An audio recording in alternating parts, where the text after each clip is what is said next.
Film fans of YouTube, hello and welcome back to the channel. I am Josh, your movie apprentice, and today I'm going to be looking at Deadpool and Wolverine, the latest installment in the Marvel Cinematic Universe, directed by Shawn Levy and starring Ryan Reynolds and the returning Hugh Jackman. Before I go into the synopsis, I'm going to say it's going to be a spoiler-free review, but I will be doing spoiler talk after my grade, so if you want to talk spoilers, stick around for after the grade. This follows Deadpool, who, fresh in the MCU, is given a notification that his universe is about to collapse due to its anchor being, being Logan, is dead, and that is causing his universe to unravel. No one to stand for that. Deadpool decides he is going to find himself a new Logan to fill the void left by that great Logan we lost back in 2017. Before I get into my review, if you like seeing on the channel, click the like button and subscribe for more video reviews that's coming all the time, as well as tier lists and video essays. But without further ado, let's jump right into the review.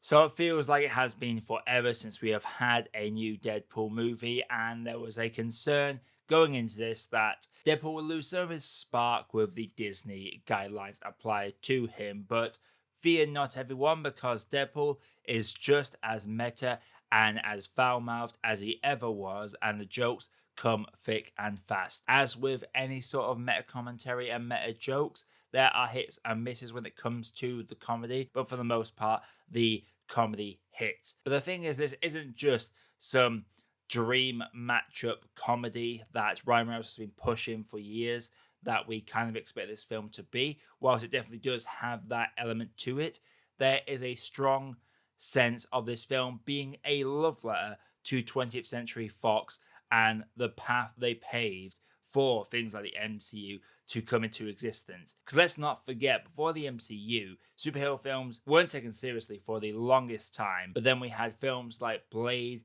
and the X-Men franchise come in from 20th Century Fox that really brought up a lot of us young 90s kids in that era. And the film does a very good job of paying tribute to that era, giving us some emotional moments and some very strong pieces of fan service that we'll talk more about in the spoiler section. As for, does this film devalue the ending of Logan?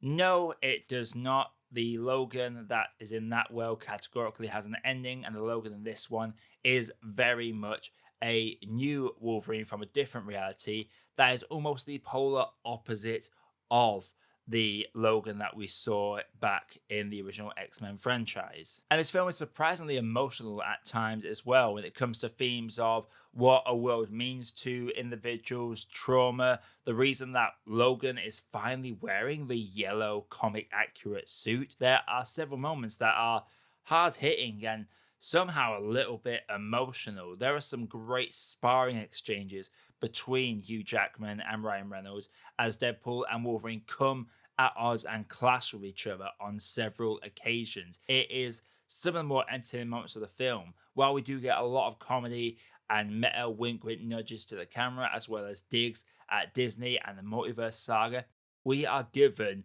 moments that really shy away from meta commentary and focus at these characters at their core. Deadpool at his core and Wolverine at his core. There are moments where both of them go in on each other to hurt them in the best way possible, and it is shocking to see, to be quite honest. You were expecting that going into this that it's going to be quips and jokes back and forth between the two of them, and whilst there is that and there is a lot of comedy, there are moments where these two, during their friction phase, genuinely have these very impactful moments. And I think that's what helps this film stand out. It doesn't feel like we're watching an MCU movie. It very much feels like we are watching a fresh take of Deadpool within the MCU. And rather than leaning heavily into that meta commentary that he is known for and the swearing and the gore, it adds a little bit of something extra to really help this one stand out and feel like a unique piece of cinema. The action set pieces are a lot of fun.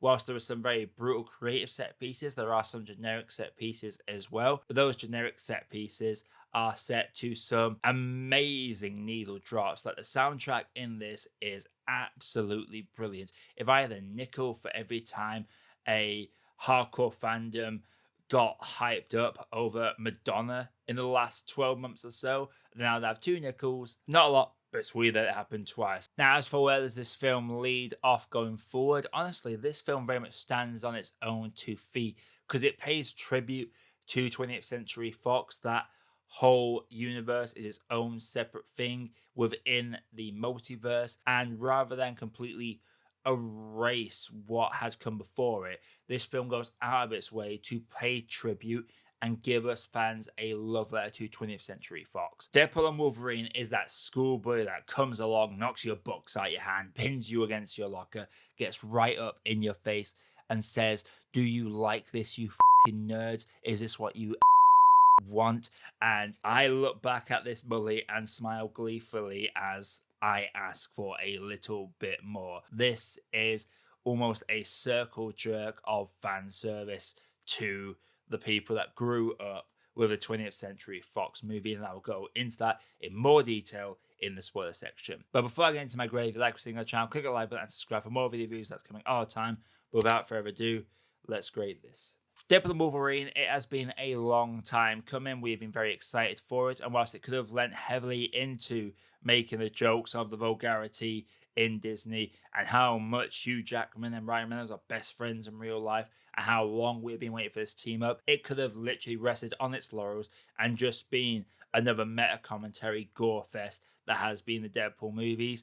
But like with the other Deadpool movies, there is a theme within there, and argue this as the deepest theme without it being slapped into our face. There are themes of regret and trauma and penance, as well as what a world means to people and how small that world can be, but how much people mean to others. There is a lot in that. The exchange between Hugh Jackman and Ryan Reynolds, you can tell they are loving every damn minute of this, and the cameos that I'll get into shortly are absolutely amazing. But I'm gonna have to say that for me, Deadpool and Wolverine is a good cup of tea. So that's my review. If you want to go see the movie, go watch it and then come back, as we're going to talk some spoilers.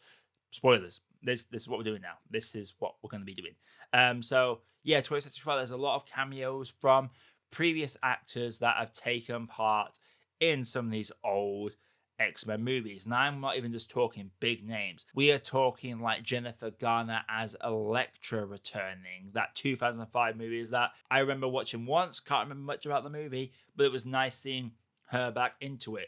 Wesley Snipes is back as Blade, which blew my mind. I don't tend to make noises when I'm in the cinema. I like to absorb a movie, but I saw Wesley Snipes come on, and oh, the smile on my face was absolutely incredible. Chris Pine pops up as well with an amazing fake out where he is revealed to be the Human Torch. There's this big blur that he's another version of Captain America, but no, he drops the flame on, and we are given a return of Johnny Storm, that a-hole from those two Fantastic Four movies from the early 2000s. And we get Channing Tatum as Gambit. He's never played Gambit, but apparently he had to turn down a role to play Gambit because of scheduling conflicts with G.I. Joe.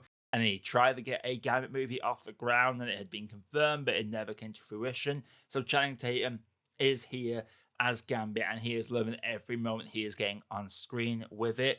We get Daphne Keane back as Laura from Logan. Like, seeing X-23 grown up is so nice to see, and I love the fact that she is still wearing those sunglasses that she had in the Logan movie. And there is another Wolverine cameo, as well as the other variants of Hugh Jackman's Wolverine. We get a fan cast that I now just want to see come to fruition. Henry Cavill as Wolverine, genuinely perfect. Right there, that's our new Wolverine that's going to come into the X-Men. Hire him.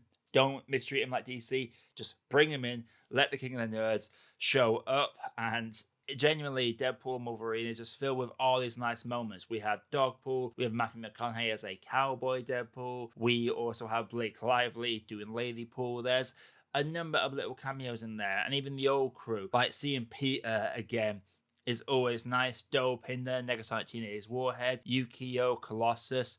Those are that has come back. Even some of the others from the original X-Men. We get the original actor for Toad and Sabretooth and Lady Deathstrike. They are returning this. It's just nice seeing a lot of these actors from these previous 20th Century Fox superhero movies get to come back for one last little hurrah and give them more of a send-off. This is a love letter to 20th Century Fox, and that is bookmarked in the credits, where we are shown clips of a lot of behind-the-scenes footage from those 20th Century Fox movies that is set to the song The Time of Your Life. I think it is beautiful. As someone that grew up with these 20th Century Fox movies before the MCU came about, it meant a lot to me. This was just a great love letter to what came before, and rather than discarding it like the way the TVA wants to discard Deadpool's world because it doesn't matter anymore, this very much says we need to love what came before because that led to what we have now. But yeah, that's my quick spoiler rundown of like the cameos and stuff and how much I enjoyed it. Thank you again for getting to the end of this video. Again, you like seeing on the channel, click the like button and subscribe for more video reviews like this coming all the time. But until next time, everybody, I am Josh, I have been your Movie Apprentice, and I'll see you all in the next video.